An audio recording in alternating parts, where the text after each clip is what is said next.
Бүгін 7 август 2021 жыл қасиетті Ысыккөл жергесінде 6 август бүгін 2 күнгі біз семинарға келдік елек. Ушул семинарды уюштурган Гүлжан Назарбай эжеге ыраазычылык билдирем.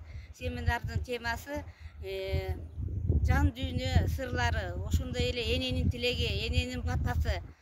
Биз дагы эненин батасы аркылуу ушул дүйнө жүзүнө келген апаттан кутулуп, дүйнө жүзү агарып батабыз тийсин деген ниетте келип биз ушул касиеттүү көлгө келип таазим этип келип отурабыз. Анан Макмал креатив коомдук бирикмесинин ырлар жыйнагы бар эле, жалгыздабайым ыр шерик деп чыккан. Мынакей бул 2020 декабрда жаңы чыккан ырлар жыйнагындагы энени тилеги деген ырым бар эле, мүмкүн болсо окуп берип коеюн.